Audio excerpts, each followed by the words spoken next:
gentlemen, let's get ready to rumble!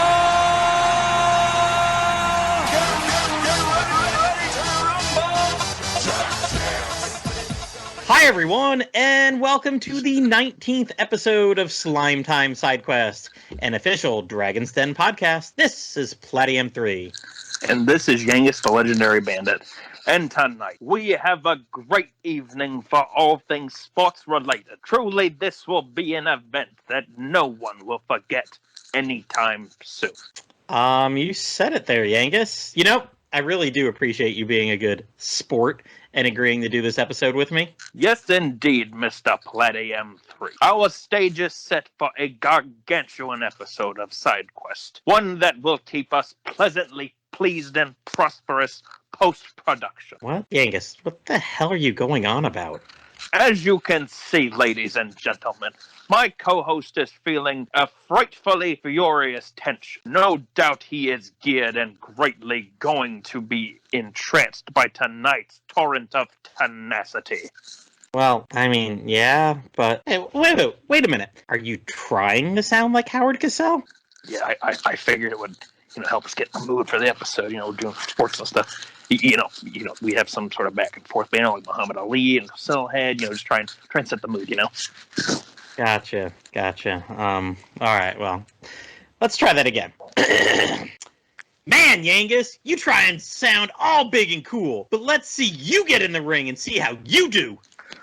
I will do you one better, my eager, eccentric, and energetic friend. We will compete in a multitude of marvelous sportacular events. Whoa. Yangus, does this mean what I think it is? We're doing an episode on sports? Yes, indeed. Yes, indeed. Okay. I promise I won't do that voice the whole time. But yes, Platty, we are indeed doing a sports-themed episode tonight. Yes! Woohoo!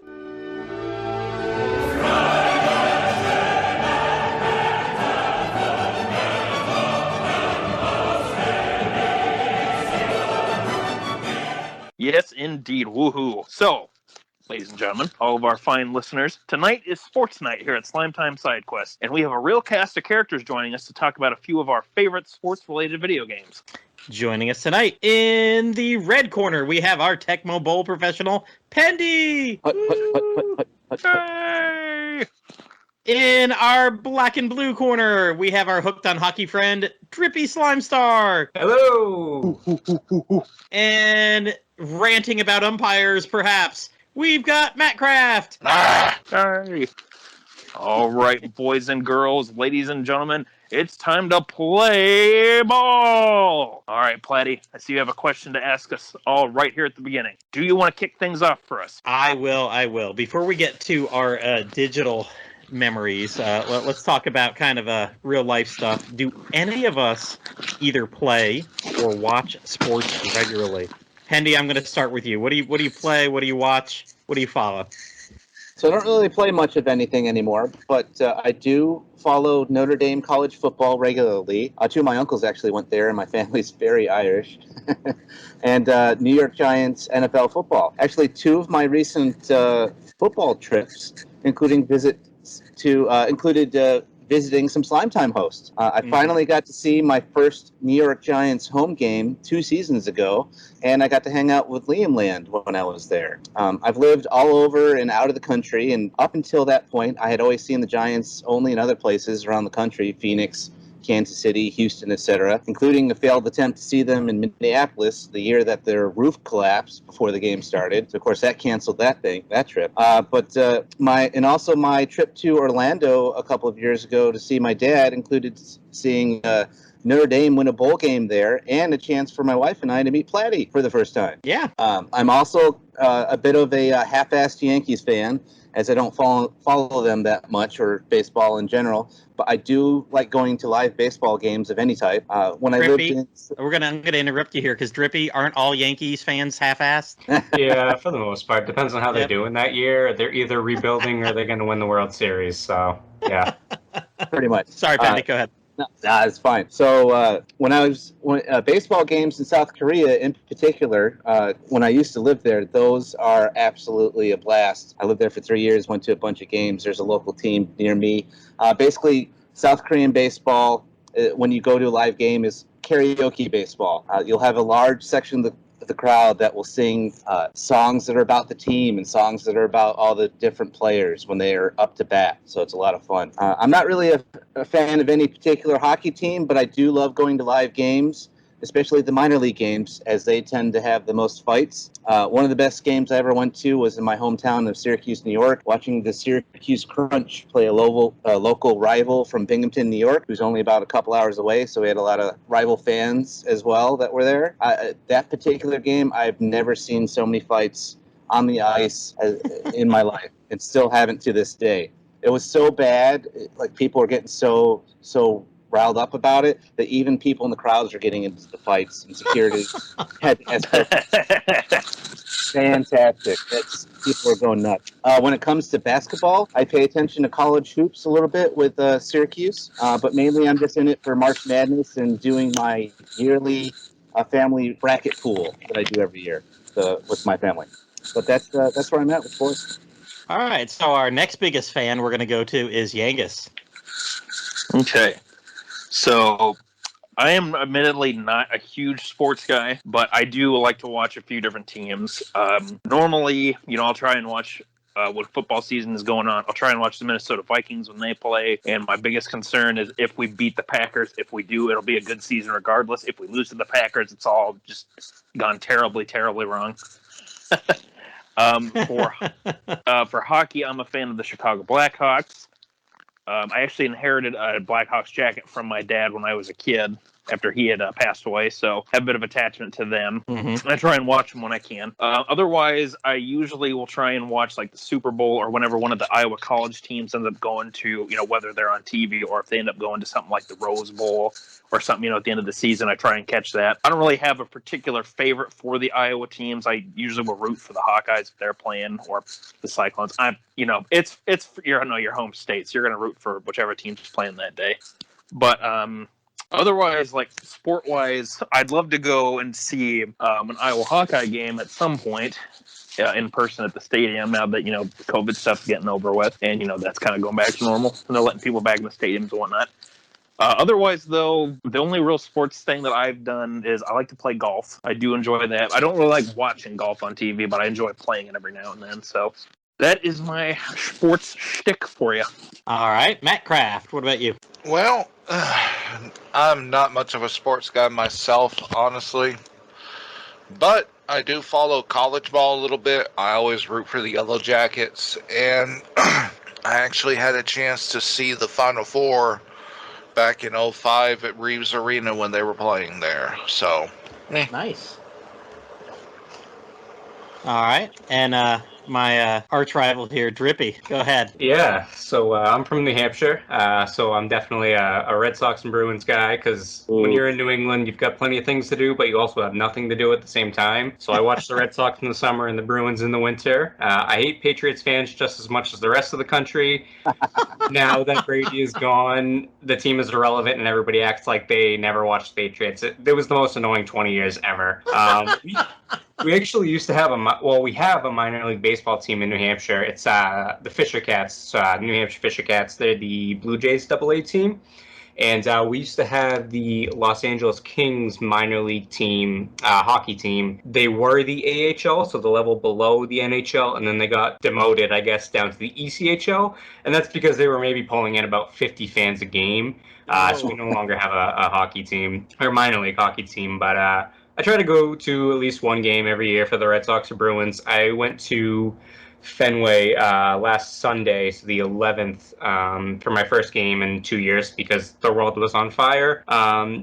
I tend to associate Red Sox games or Red Sox seasons with life events. I try to remember who was on the team in this year. So 2013, I met my wife and they won the World Series. And in 2018, we got married and they won the World Series. So I just had a child this year, so I'm really hoping that they win the World Series. But yeah, I try to watch at least every single game. At least of the Bruins. The Red Sox, I can kind of put on the background, but yeah, definitely a New England sports fan up here. All right, and You said you're Go ahead. from New Hampshire. Are you a UNH hockey fan? Because I know they're No, college. so yeah, it's huge. I mean, because yeah, they do like the bean pot and stuff like that. So all these like New England things. But no, I've never actually been to. I've been to UNH, but I've never actually been to a UNH game. But yeah, I know they're huge in the city. Nice. Well, much like my arch rival there, Drippy, I'm a local person. I grew up around the Tampa Bay area on the west coast of Florida. And my grandparents were season ticket holders with the Buccaneers from 1976. When they got a team, grandparents bought 4 tickets. They were about 6 rows up on the 50. I mean, it wasn't hard back then to get good seats. And growing up, I mean, I would go 2, 3, 4 games every year with them because there was just them, and they'd bring me or my cousin, or my dad and somebody else. So went to lots of Bucs games as a kid. The year after they won their first Super Bowl back in 2002, my uncle called, and he had inherited the tickets from my grandfather, and he called my dad and me, and he's like, "Hey man, I got 3 kids in college right now. I can't afford to keep these tickets. Do you guys want to buy them off me for the next few years?" So we did. I think my dad and I bought them for 4 years. We sat in the end zone, and then my name came up on the list. So I've had my own seats for about 15, 16 years now. Love my Buccaneers. Married my wife originally from Boston. So she's been a big Brady and Patriots fan her whole life. So like this year was the culmination of our marriage. Like, ta-da! We're both huge Bucs fans for a year finally. And of course they won the Super Bowl. I've had a blast watching the, as Drippy likes to call them, the salary cap loophole lightning. Number one bullshit. Play. Bastards. We 2 Stanley Cups here in 10 months. Oh man, I wish I had an I'm $18 million sensing a little over bit the of cap tension. shirt. Oh, just a little bit. Just a little bit. It's I all logged on to see that note in the Google Doc, and I just cracked up. Now, I will say, the Lightning and the Rays, there's way too many freaking games for me to follow, like, every regular season game. When you're playing 162 or 82 games a year, I'm like, man, I was raised on football. That's 16 games once a week. That's all you got to pay attention to. But yeah. I will watch all their playoff games, and here and there, if it's on the background, that's good. So I do love some good World Cup soccer games and the Olympics. I like the games that are important. I feel like every football game is important because, my goodness, you lose 1 or 2, it could be the end of the world. And but geez, in a 162 game season, you get swept, whatever. You're in the playoffs the next week. Whoop-de-doo. Yeah, you're a good Tampa Bay fan. You remember that they're around when the playoffs roll around. Exactly. Other than that, you don't remember there's a team there. Yeah, yeah. I got my Google updates. I constantly follow where they are in the standings, so I know if I need to watch the playoffs or not. And then, so Plattym, I have to ask, just because we're talking about all these Florida teams, why is it you hate the Gators so much? Oh, well, apparently my memory is mistaken, and I was corrected on this about 8 or 10 years ago. I grew up loving FSU. And I'm a big FSU fan, but they've been crap for like 6 years now, so whatever. I didn't even mention them here. But I've always been a big FSU fan, and it was my uncle. My dad's got a younger brother by like 10, 12 years. So growing up, he was only like 10, 15 years older than me, so it wasn't a huge age difference. It wasn't like 30 years like me and my dad or something. So I was like, oh man, that's my cool uncle, my cool Uncle Pete. And he was always a big FSU fan, and I thought he had gone there. He talked about it all the time. Find out like 10 years ago, no, he never went there. He was at like Ringling Art Museum getting his design career and whatever. But no, he's worked for newspapers in Tampa for years, like 30 years now, and he's been in so many Bucs players' houses and got memorabilia from them because he's done all these graphics and photo shoots with them. I'm like, oh man. But also, growing up, the Buccaneers were the color of Tennessee. They were that lovely light orange. And being a wee little lass, I never, sometimes I'd turn on the TV on Saturday and see Tennessee playing, and like, look, Mommy, look, Daddy, the Bucs are playing on Saturday. Cool. So growing up watching Tennessee, thinking they were the Bucs, they play the Gators, don't like the Gators, and with an uncle that was a huge FSU fan, hated the Gators. It all just kind of... My dad went to a college with no football team, so... Same with my mom, so it was like, I had no family except my cool uncle right here who go FSU. And when I was in high school and really starting to watch sports more, FSU won a couple national championships. They had some good players. Charlie Ward was awesome. Went on to play for the Knicks, of all things. But yeah, screw the Gators. Hearing you say, oh, you just root for whoever the hell you state. No, you don't. You can. It's perfectly fine if you do. I have no problem with the fans. And actually, I lived in Gainesville for 4 years. Lovely city. Screw that football team.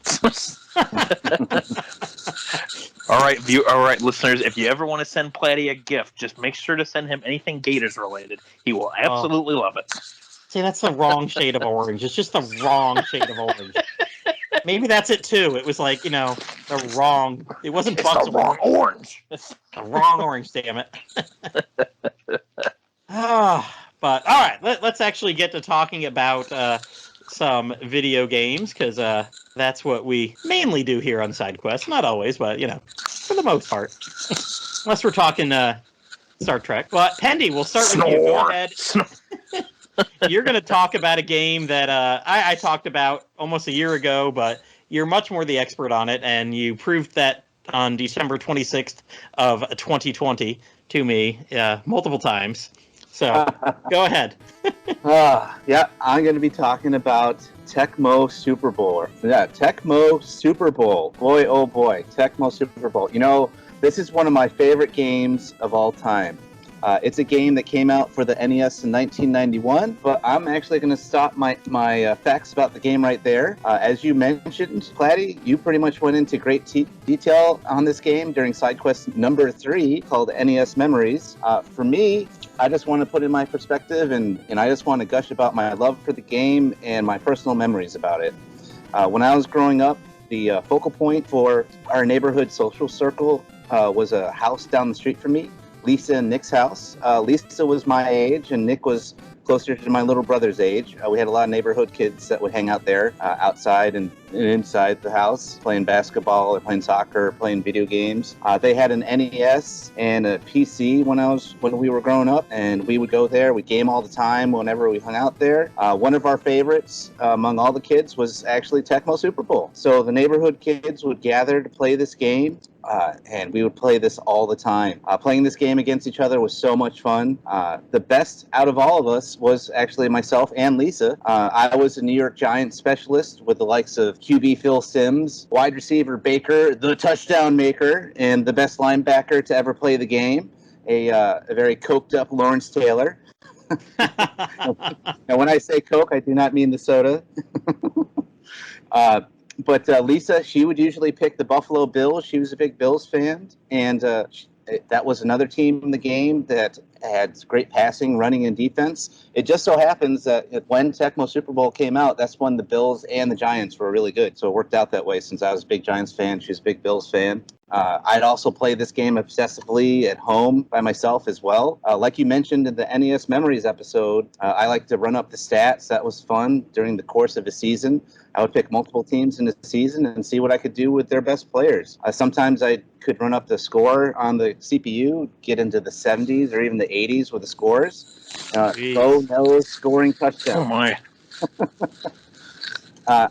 To be honest, I'm actually kind of sad that pro gaming didn't really exist back then. I'm not kidding when I say that I probably could have gone pro with this game. I mean, I'm decent with other games, but I just happen to have a knack for this one. I have crushed many a new friend as I've moved around during my time being in the military. I've been in the military 20 years now. I'll raise my digital hand right there. I have been crushed by Pendy.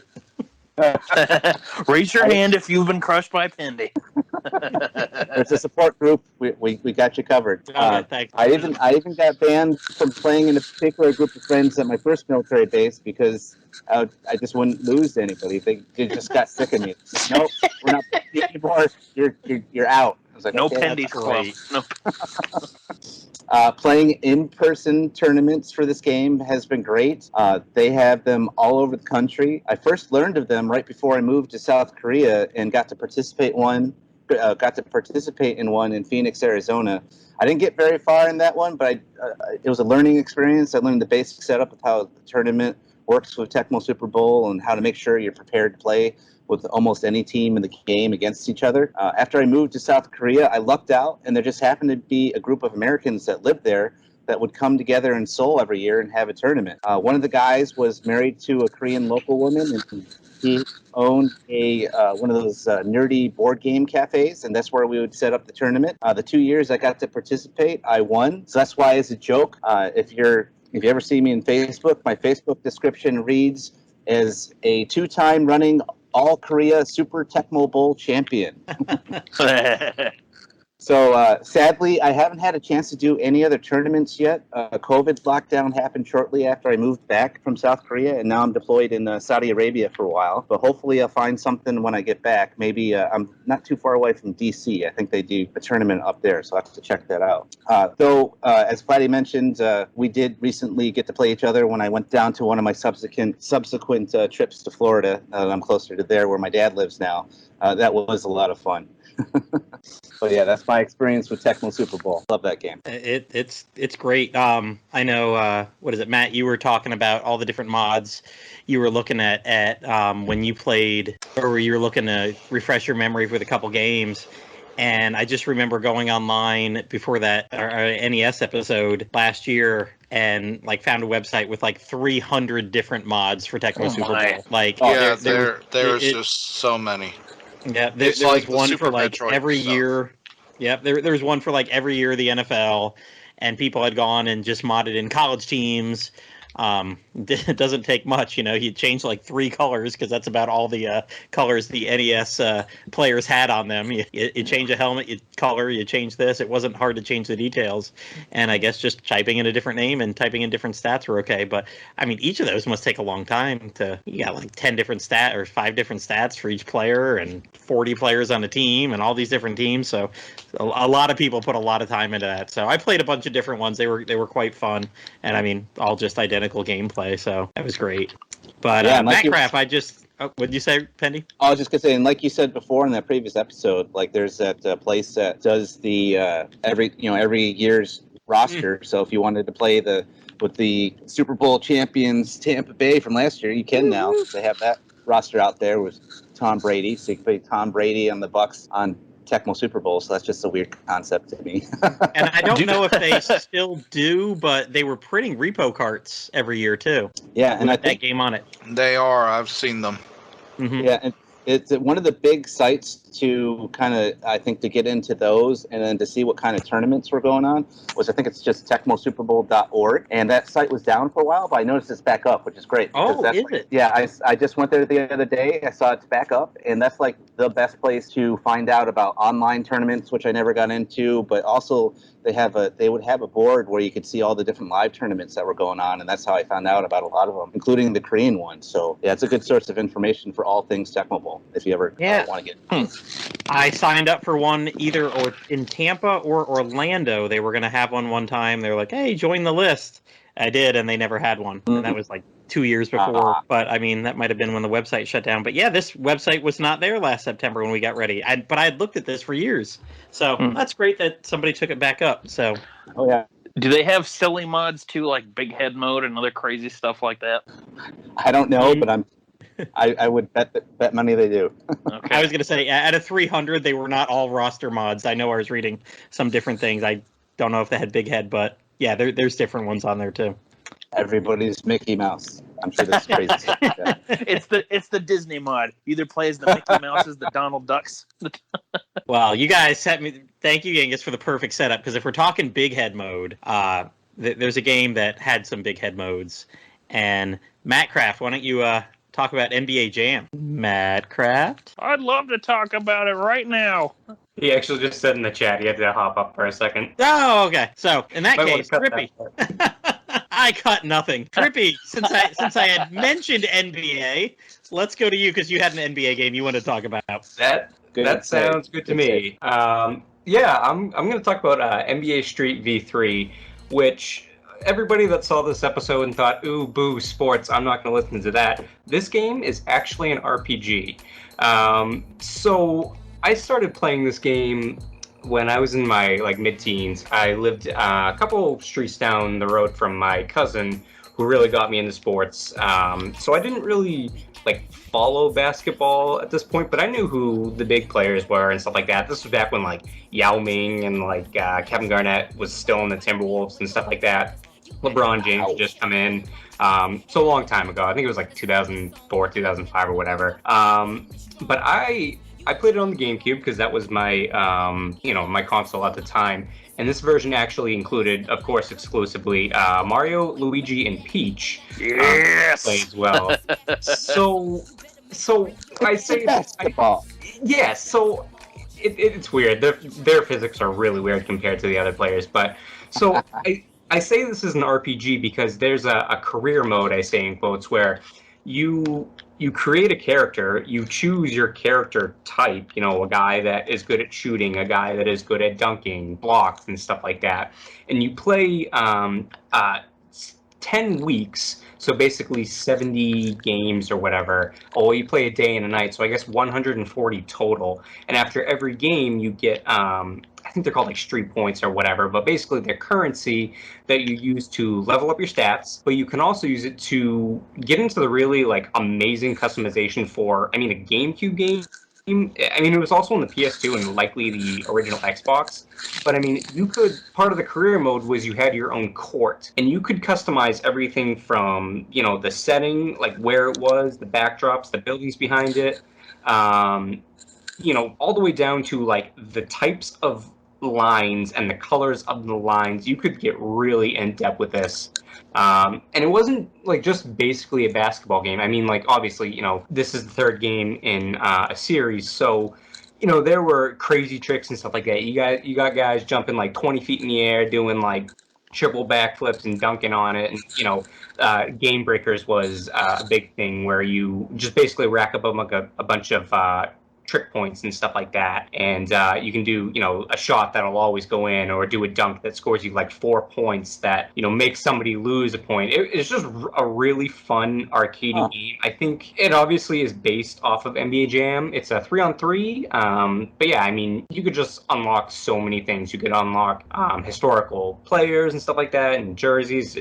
Just the funnest thing. I can always go back to it and play a season. Nice. So did just like Mario, did they have their own team, Mario? And yeah, so you could so there wasn't just a career mode. You could actually like play you could use like NBA teams, but yeah, so I can't remember what they're called, and there's actually a Nintendo court. Like there's like a big mushroom on the side and stuff like that, and there's sound effects and stuff like that. So when you like get like a dunk or like a 3-point shot, like it gets like the power up sound and stuff like that.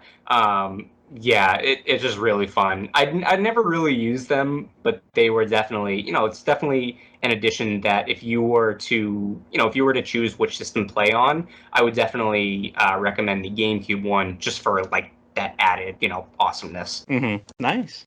All right, and we'll stay with the NBA here. MattCraft, you are back, and you want to talk about the original awesome NBA game?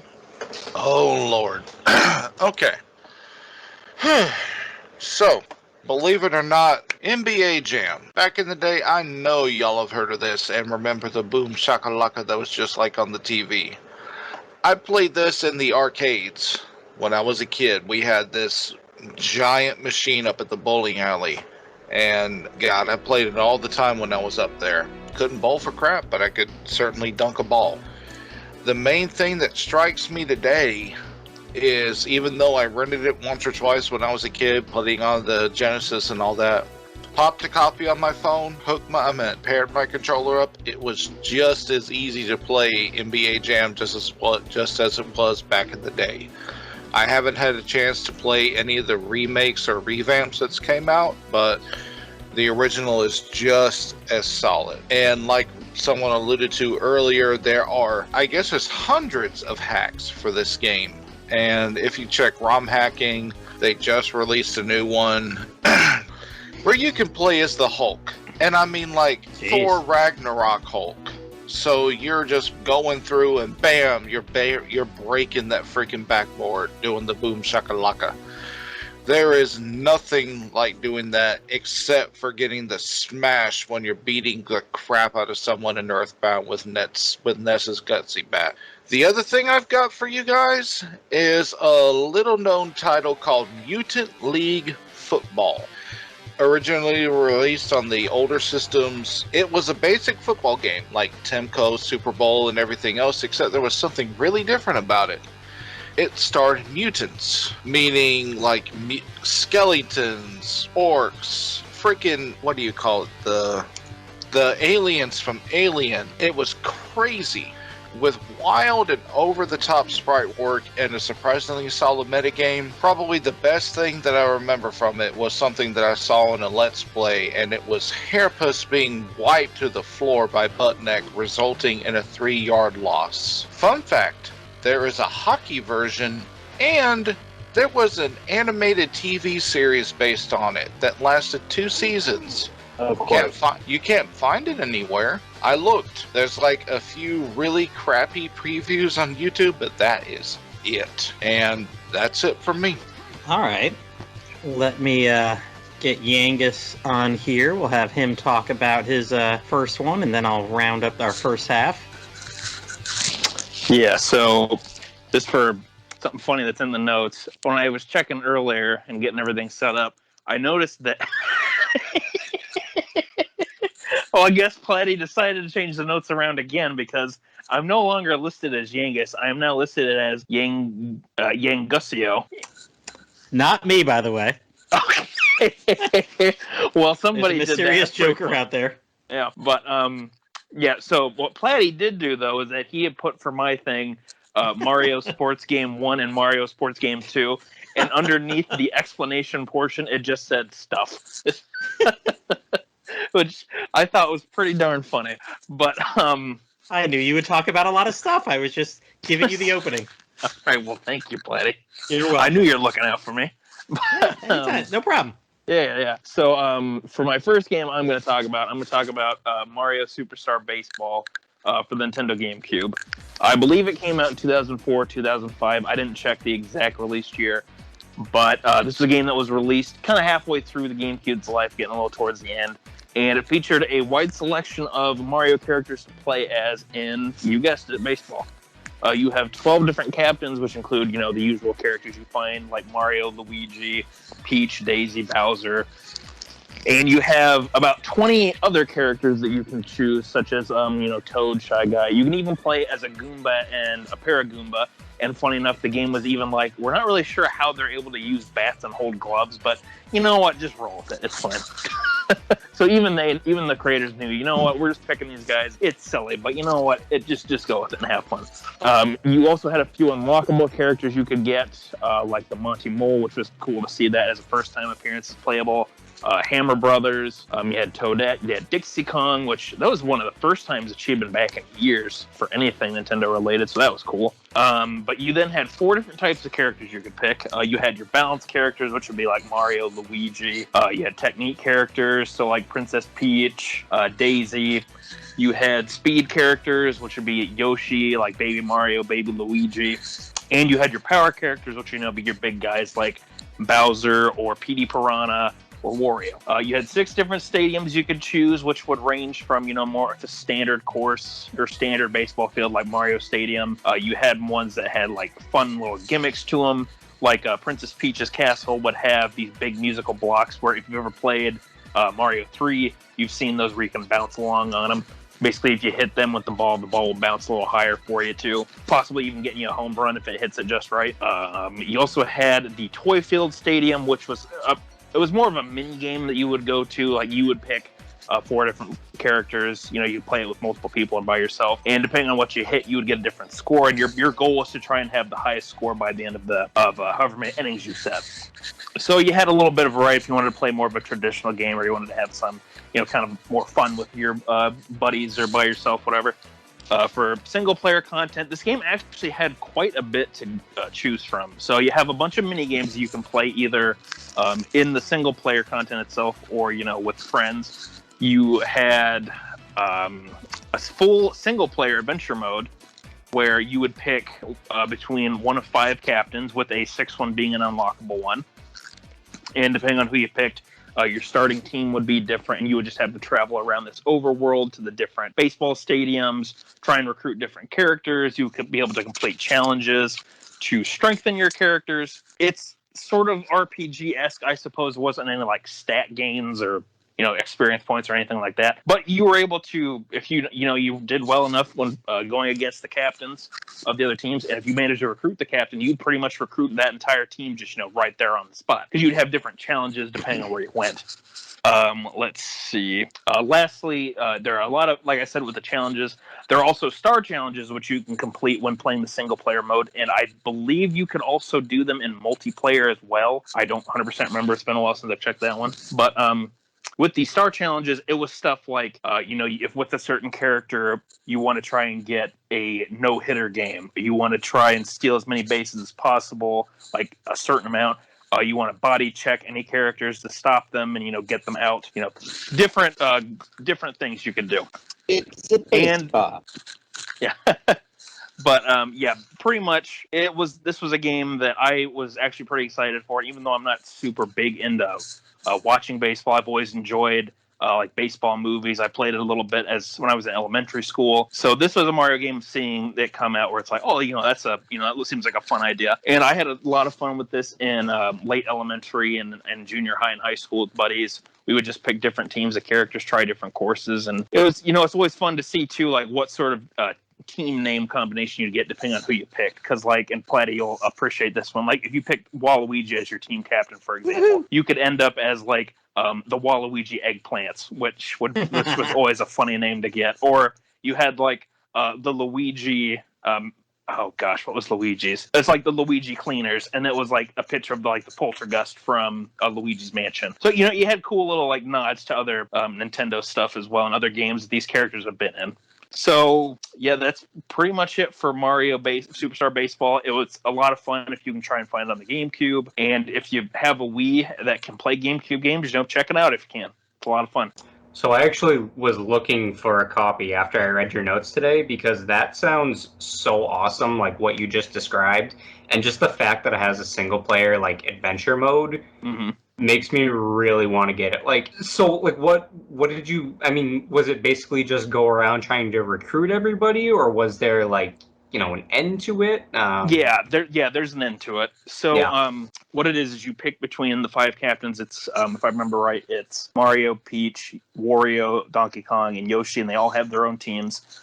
The intro cinematic kind of explains it a little bit, what the whole deal is. Like everybody's gotten these mysterious invitations for this big baseball tournament, and you find out that, surprise, they were sent by Bowser, which I guess Bowser secretly always loved baseball and just really wanted everybody to play it. But so like your goal is to try and go around, beat the other teams, recruit as many people as you can, and then eventually, you find out like Bowser was the one that sent this out. Oh man, he's got, he's probably got some sort of evil plan. We got to go stop him. But then it's like, oh, surprise, Bowser just, wanted to play. He just wanted to see who could be the best and, go up against him and his team of well-trained minions. So is that kind of the point of recruiting characters, to try to, because like you can only have so many people on your team? Is it like to get the best players? Because I mean, you mentioned there's different types and stuff like that. Is it? Yep. It's basically just to beat Bowser with like whoever the best is. Yep. Basically, you're just trying to find like a team that works well for you or what you're going for. Like I always enjoy, like the nice thing is too, when you pick a character.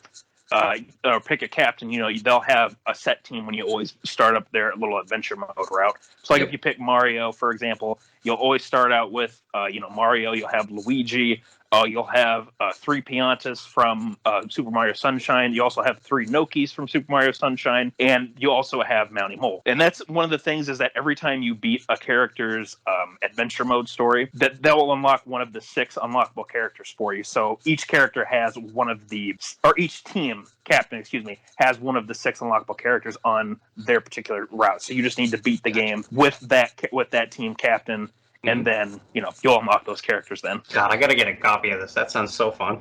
Yeah, and what is fun too is that if you say if you unlock the Hammer Brother, like you don't have to just only use like the singular Hammer Brother. Like you can also pick variations of a particular species of characters. So like if you say pick the Hammer Brother, you could still pick him 2 more times, but the other 2 times it would be the Boomerang Brother and the Fire Bro. Nice. And the nice thing is too is that you can also choose those ones individually. So if you like in particular, I always like using the Red Dry Bones because he would get like this like almost like his skeleton was charred and he would have look a little singed. I would always pick him in particular.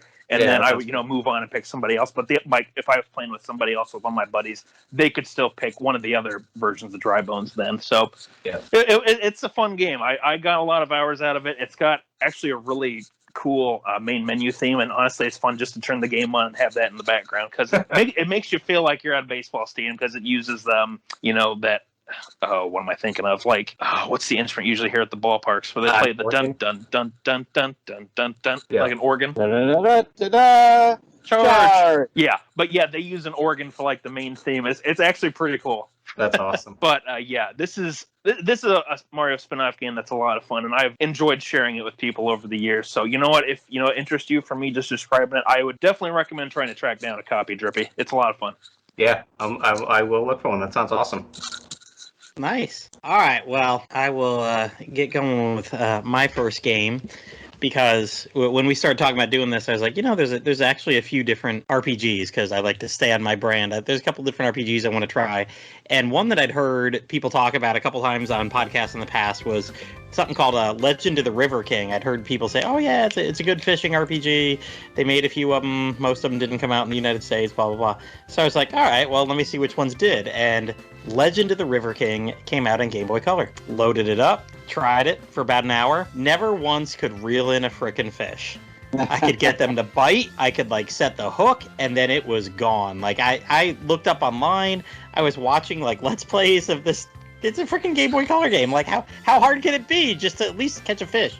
Nope, I just couldn't figure it out. There was some button combination or rolling of the buttons or button tap. I just couldn't ever reel that dumb thing in. So quickly bounced off that to the DS title called River King Mystic Valley. And I did put about 3 or 4 hours into it, got derailed when I went on vacation.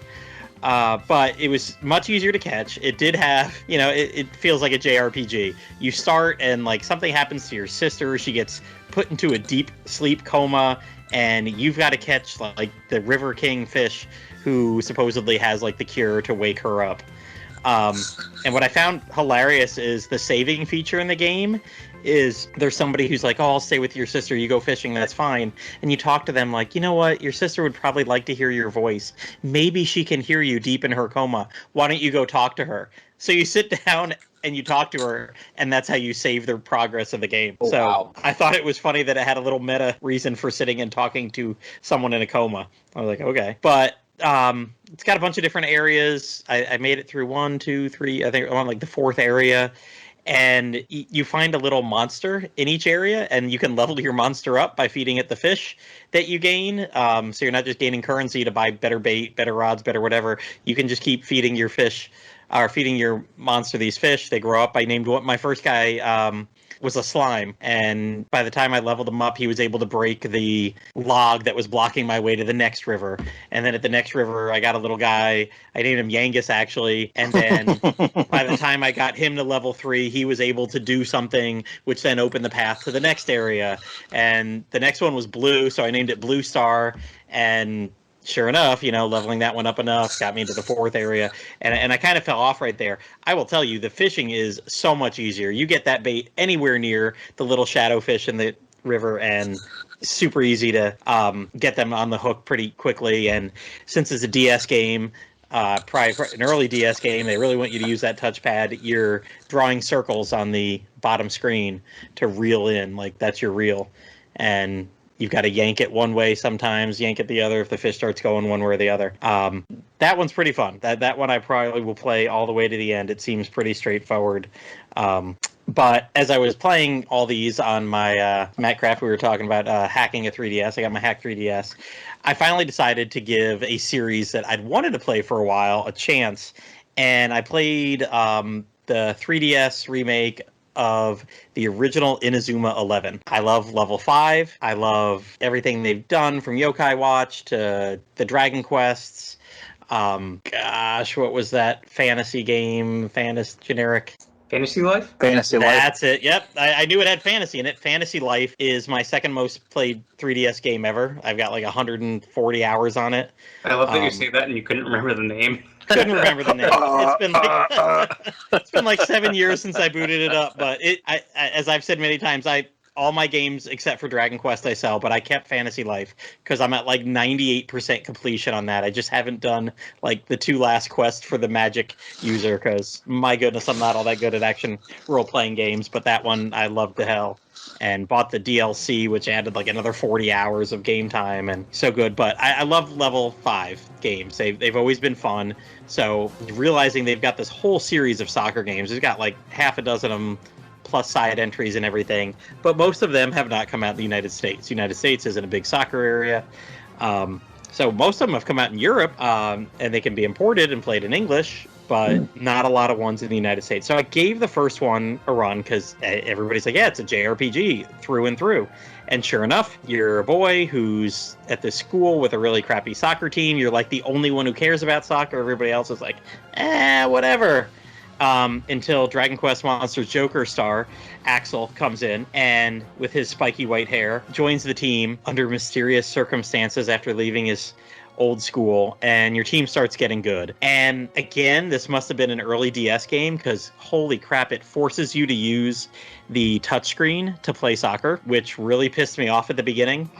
You can like pause the game for a second and draw the routes that you want your little players to run and tap on it to kick the ball to wherever, or if you're not paused, which most of the time you're not, you can drag the player to where you want them to go, give them the direction.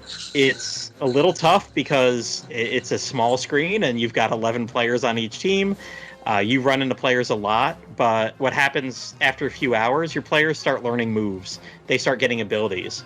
So if another player runs up to you, usually it's like you can try to juke them or just power through them. And the other, if you're on defense, you run up, you can either slide tackle or just try to bump the player out of the way. But after a while, you start getting special attacks, basically. And you have a technique power TP meter that you can use up, like it's MP. You can choose to do attack, like magic. And there's a small little cutscene where you see the guy with the ball. He puts a little paper or puts a towel on it. The ball disappears. And you see the defender like, what? Where's the ball? And your guy's running down the field with the ball afterwards. By the end of the game, that got really annoying because you would have those encounters about every 30 seconds, if not more, because all the players on the other team have special attacks and you have special attacks, and there's 11 players, and granted, you only may get 3 or 4 depending on your MP pool by the end of the game, but if 11 players can all use like 3 to 4 special attacks on both teams, I mean, you're looking at 88 frickin' attacks between the game. Now, the games don't last that long. What would a normal final score be in the end game if everybody's using their, honestly, like soccer, 2-1, 1-0. Wow, really? 3-1. Yeah, because the thing is, and you don't use them all the time. I never did it all the time because if every time my defender encountered someone, I used it, I'd waste that defender's TP pool in the first half. So I would not do it all the time. I'd kind of bet on like when they do. And sometimes if you both use an attack, you see like a little roulette wheel go, and your player stats depend on who gets to use their attack or not. Sometimes your special attack will just fail. You'll see it like the scenes start to go, and then it's just like failed. So it sucked based on that. And there was also a 4-way rock, paper, scissors kind of thing. Everybody had a certain like affinity for fire or nature or something, and some would do better than others. Elements too? Wow. Yeah. I thought you meant it was like actually like gonna be like it's like rock, paper, scissors, soccer ball. Yeah. No, there's an elemental soccer ball at you. Instead of a like Fire Emblem triangle, there's a little square at the top of the screen at all times that shows, fire's better than this. And I mean, you're playing the game and there's 11 players on the field. I can't remember like, which guy's my fire guy that I should pass to beat their, left defensive backfielder or whatever. Like, no, you're just playing. Yeah, you're playing soccer as fast as you can. So, it happened. The game took about 15 hours total, but I ran up like 22, 23 on my 3DS playing it because I lost a lot of battles. The main story is you're a school trying to get better. There was your grandfather played on the famous Inazuma 11 like 40, 50, 60 years ago, whatever. And ever since then, this other team has dominated the rankings in Japan. And you're a middle school team just trying to get it to the middle school national championship. So you play, and you'll go through a couple story days of just going around school, figuring out this, recruiting this player, whatever.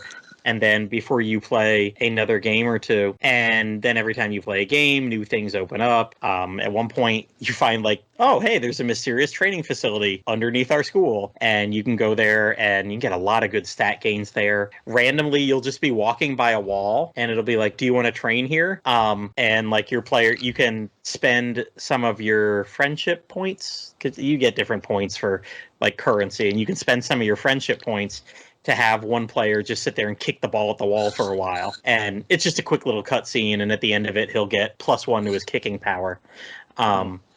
So, I mean, there's places to get, and there's about 6 or 7 different locations that you can walk around towns. They're not huge, but usually every one of them's got a different power-up training location. So if you find yourself with like 4,000 or 5,000 of your friendship points, you can just go there and blow a few thousand trying to get everybody's skill on defense up by 1 or 2 for a while. I wish that went faster. I would have spent more time on it. I ended the game with a lot of points. I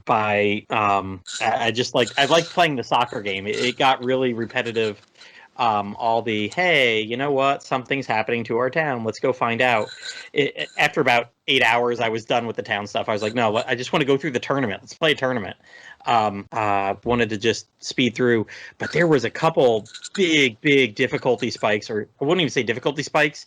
They were very unfair games because I got pretty good at it in the fact that I could like beat matches pretty easily. I was getting to like that 3-0, 4-0 winning the first like 3 or 4 schools, and then you play a school that has the ability to like paralyze you, and they get a free goal right at the beginning, and you can almost not do anything until halftime. And at halftime, I think they score 5 minutes in no matter what you do. So if you can't score like in the first 5 minutes, which is about 30-40 seconds of like real time, if you can't score in that time, you're down 1-0 and it's halftime. And suddenly it's like, crap, man, and if you tie, you lose. There's no like early on games, you don't go to like penalty kicks. So you tie early on, you lose. That's the end. Game over. Got to restart. And I'm like, what the heck? So yeah, one of those matches took me 7-8 times to beat just because I was down 1-0 at halftime. And I'm like, crap, I gotta get good to score 2 goals in the second half. Like, it's only about 5-10 minutes of game time, and it's tough to get free to score. But eventually you start getting more powerful scoring attacks. I got the Inazuma drop and all these other ones, and players from 50, 60 years come back and teach you moves, and eventually beat the game. It only took me 2 tries on the last one. You get a little boost in the second half. But what really stunk in the first half, and I really didn't realize it the first game, is basically they had an unlimited pool of special moves. So like every freaking encounter you would lose in the first half of the game. So unless you could get really free, which is what I did, I scored twice miraculously in like the first 8 minutes and just held on for a 2-1 victory to beat the game. But what I find funny is I went through all this game, and you get new players as the story progresses. Like the best player on another team realizes he was playing for the wrong thing and he wants to transfer to your school. But like one of the things it boasts is you can recruit like 1,000 other players in the game, which I found completely weird because, you can have 11 on the squad at a time and you've been training these guys, and it's kind of like, hey, halfway through the game, let's bring in someone at level 1 base stats. And you've got one girl that's at the school that's your manager that can like recruit from teams that you've defeated, and another girl that will recruit players. And it's almost like a Final Fantasy X sphere grid that you can unlock and spend friendship points to keep getting other people at your school to join the team. And I mean, I think I recruited 2 of them, and I just left that alone. I was like, this grid goes on to infinity. Like I could just be spending and earning friendship points and spending it forever to keep recruiting an infinite amount of level 1 players that might or might not get better. Gosh. Oh yeah, It's crazy. They've all got names. They've all got a little backstory, like 2 sentences on there. It was just so much, and I'm like, I don't even know how to optimize it, so I'm just going to stick with the team I am. And so kidding. yeah, I mean, I won, so a couple games took me more than others, and really the ones that I lost were gimmicks.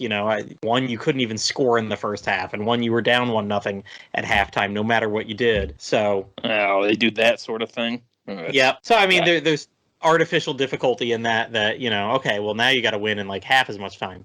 Yeah. And what's funny is there's actually random encounters throughout the game. You're just walking around school and the screen starts to shake and it's like, oh, the baseball team, we can do better than you. And you play a quick 4-on-4 match. It gives you like, I think the timer's at 15 seconds and that's maybe like 1 full minute of time in reality. And you either have to score on them. Some of them, it's just like, we have the ball. You got to take the ball away from us. I don't think I ever lost one of those.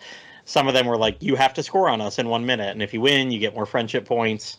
If you lose actually friendship points. And I think it's like acclaim points or whatever that help you recruit other players as well. And I was like, what the... Like, at the beginning, they gave you something that could make random encounters happen more, and I forgot about that at one point, and I was like, my God, this is just getting draining. And then I was like, oh, crap, I got that, like, bracelet on that leads to more random encounters, and made sure to take that off, because there was a lot of random encounters. But I will say I had fun with it. I had a lot of frustration with it, and it was very level 5 to the core. I mean, the graphics just, I felt like I was playing Yokai Watch or something, or Dragon Quest IX the whole time.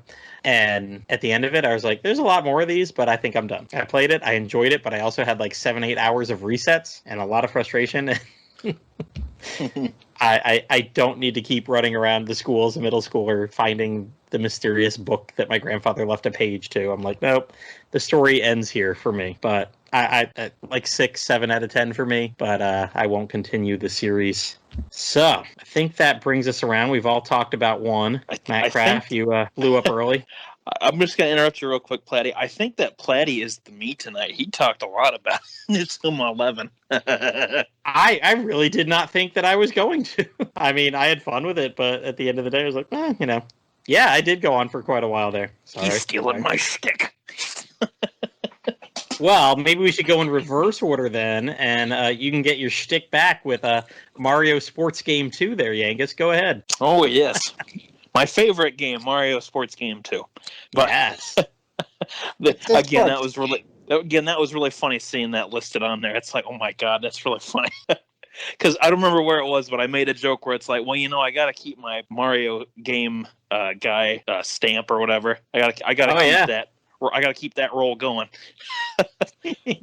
But yeah, so for my other game that I'm going to talk about, Mario Tennis 64, which it's just called Mario Tennis, but we're just going to call it Mario Tennis 64 just so we know what console we're talking about. Anyway, so this game released later on in the Nintendo 64's life cycle, and it was a game created both by Camelot and Nintendo. Camelot is responsible for a few different Mario sports-related games and a few Mario spin-offs, mainly Mario Golf and Mario Tennis.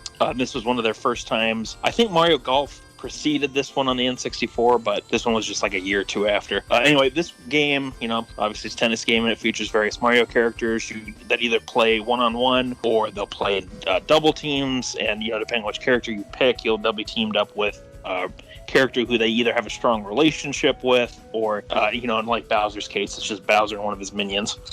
And in this game, you have, your standard courts. You also have some different themed courts, like ones with Mario and Luigi on it. And it's like you set in like Mario's Rainbow Castle or like environments from Mario 64. There's Donkey Kong themed ones that take place in a jungle. Yoshi Island themed ones that have a bunch of fruit everywhere. And a few other ones like that. There are also, this game actually, for being, Camelot was good about doing this back in the day, and I think they're still pretty good about doing it now, where they would actually bring in Mario characters you normally didn't see into the playable roster. And in Mario Tennis 64's case, they actually brought back a few characters that hadn't been seen for a few years, including, Daisy from Super Mario Land. You had Birdo from Super Mario Bros. 2, and you also had Donkey Kong Jr. as one of the unlockable characters, and one of the last characters you'd go up against in the single-player Star Tournament. This game also introduced Waluigi to the Mario series. Yes! If you guys in the note, you guys are on, you can probably see it in the notes, but for the audience at home, I wrote down in my notes, wait for Platty to finish gushing over Waluigi after mentioning him. I didn't read your notes, but as you were talking Mario Tennis 64, I was like, wait a minute, is this a game? I know it was a Mario Tennis game that Waluigi was invented for because Wario needed a partner, right? Yep, that's how it came about. Yes. Waluigi, winner! So do you actually like Waluigi, or is it just like for the memes? Like, oh no, Are you one of those I completely people? love him. No? I love the color purple, and honestly, I hate Mario. He's the fucking asshole. Sorry, there, I said it. That's why we get the explicit tag. I used to play Mario games on my NES 2-player all the time and just kill off Mario so I could sit with the second controller and beat the game with Luigi. I never beat a game with Mario, ever. like Luigi more than Mario. So I always love think I get Luigi. that. Oh man, So, that was really funny. That was really funny. Just he's a fucking So if I can asshole. play a purple Luigi, I'm good. All right, fair enough. If it helps, that's exactly what I did with the new Super Mario 3D World for the Switch. I played as Luigi, and the couple levels where you had to play as Mario to get those extra stars, I hated it. Oh my god. There's a clip moment for us for this episode. There you go. Mario's Well, a that'll fucking just be. asshole. We need to do we like have a our next highlight Mario episode. That'll be the clip right at the beginning. There we go. That's all we're gonna put for your dialogue, Platty. Is just Mario's a fucking asshole. Well, thanks, Platty. Thanks for sharing. Yeah. But, So just back to this wonderful game that introduced the best character in the franchise. Yes. Okay. So yeah, Waluigi was first introduced in this Mario game, and as Platty said, he was introduced to be Wario's teammate and essentially become like the rival for Luigi since Mario had Wario for a few years. It's never really been confirmed or denied if Wario and Waluigi are brothers or if they're just friends. It's kind of one of those things that it's like, yeah, you know what, just whatever you think, that's probably the right answer. But for a little fun fact about Waluigi, he was actually partially inspired by Foreman Spike from the Wrecking Crew games that are from Nintendo, which is also one reason why if you ever play Mario Kart DS, Waluigi's starting cart is actually an excavator. Its name is also a reference to something from Wrecking Crew. I don't remember the name off the top of my head, but that's one of his connections. He also uses the song... a remix of one of the songs from Wrecking Crew as one of his theme, as Waluigi's theme in Dance Dance Revolution Mario Mix. And Waluigi's design was also inspired by Dick Dastardly from the Hanna-Barbera cartoons, such as The Wacky Races and Stop the Pigeon and things like that. So if you ever look up Dick Dastardly, you see that he's real skinny, has the real like spindly mustache sort of thing. Well, that's partially what inspired Waluigi's design, was that. Because real trickster sort. Anyway, getting back to the game and all this stupid Waluigi trivia. Mario Tennis features a lot of single player and multiplayer content, and there is quite a lot in this game you can unlock. So there's, like I said, there's several different themed courts which you can unlock by completing different challenges like the ring shots or the other mini games, or just completing the different cups and tournaments. You have your standard cups like the Mushroom Cup, the Flower Cup, and the Star Cup. But then when you beat the Star Cup and you unlock the Star version of a character, then you can play another set of cups, which ramp up the difficulty. You have some different unlockable game modes. You can actually unlock some content in this game too. If you had your N64 and you had the Game Boy Color release of Mario Tennis. What you do is you plug it into one of the plug-in slots that the Nintendo 64 controllers had. You put your Game Boy game in that slot, plug it into your controller, turn the game on, and you could access your content from your Game Boy Color cartridge, and it includes some of the characters that you can play as the human characters. You can add them into Mario Tennis 64 that way. So it's kind of a I don't know. I guess not DLC. I don't know what I would classify it as, but sort of a fun unlockable if you happen to have both versions of the game. And let's see. Yeah, there's quite a bit in this game you can unlock. And like I said a little bit ago, you can unlock Donkey Kong Jr. as a character. You can unlock a Shy Guy as a character, which even though that's like, oh, Shy Guy, that's not very impressive. He's actually a pretty good character, surprisingly. So Both characters are pretty good, and you have a nice selection of characters in this game too. For this particular tennis game from the Mario Tennis series is my personal favorite, one of them, and it's my personal favorite Mario sports game. I played this one a lot when I was a little kid, rented it from the video store all the time. I eventually got a copy thanks to my grandparents, getting rid of some of their stuff, and they're like, "Oh, if you want a Nintendo 64 stuff, you can go right ahead and have it." So I inherited their copy, and I remember one summer after I got it from them, I spent a good chunk of time trying to unlock all the star versions of characters, trying to unlock all the special courses, trying to beat all the mini games. Not to go on for too much longer, but this is a game that I do have, a bit of a connection with, both from when I was a little kid and, when I was older and got the copy for myself than from my grandparents. So this is one that I like to go back to and, either share it with friends or, just pop it in and play a few rounds against the CPU, because it's really fun actually playing this game on the intense difficulty against the CPU characters, because it can get pretty heated matches, and it's a lot of fun just to see what you can do on the different courts as well, because different courts will affect different speeds of the ball and the different bounce trajectories and things like that. So, if you have, I believe this is on the Wii U's Virtual Console, or, if you had a Nintendo Wii and you downloaded it, you can play it from there. I'm guessing you'd be able to find a copy easily enough because, it's a Mario game, so I'm sure there's plenty of copies out there. And you know what? You'll probably find a character that you really enjoy playing as. And, if you got some buddies you want to try, playing have a retro game night or something like that, Mario Tennis 64, very good choice to go with. I would definitely recommend this if you're looking to try out a classic sports game from the Nintendo 64's library. Have any of you guys played this one? I have not. What was that? I'm sorry, Penny, did you say something? I just said, it's the tennis, and I have not played that. Oh, okay. I haven't either. Yeah, I only knew about it, with Waluigi and stuff like that. I didn't know that there was Game Boy functionality, so that's really cool. I know they tried it with a few things, right? Like Pokemon Stadium and stuff like that. You could hook up to your N64. I never had an N64. The GameCube was my first, Nintendo console. I had Game Boys and stuff like that, but I never got into an N64. Okay. Yeah, Camelot was good about having, again, I don't really know what kind of content to classify it as, like we'll call it connection content from having both versions. But they also did the same thing, a few years before with Mario Golf, where if you had the Game Boy version of the game, the Game Boy Color version of the game, you could do the same thing. You plug it into that N64 Game Boy slot, you plug it into the controller, and you'd be able to use your characters that you had created in the Game Boy Color game and transfer a few of those human characters over into the Nintendo 64 game. Then nice. That's So really cool. I got to give him credit for kind of putting that ahead of its time. It does mean that some content, you can't access it if you just have the N64 version, or if you play the Virtual Console versions now. But that's where really I would play it there, so I wouldn't be able to access that. But the nice thing is that it's not like, it's excluding Mario characters. It's just specifically like the human characters. Yeah, that you're not created really for missing anything. Yeah, so Just a little cool. it's not like it's like, oh still my god, I'm missing a huge chunk of the game, or a bunch of characters or something like that. But this is one again, kind of like with the Mario baseball one. I had a lot of fun with that one. I had a lot of fun with Mario Tennis as well. So if you have the chance to play it, one way or another, I would recommend giving it a shot. It's a lot of fun. I think I would. I might actually get it on my Wii U and give it a try, because that sounds fun.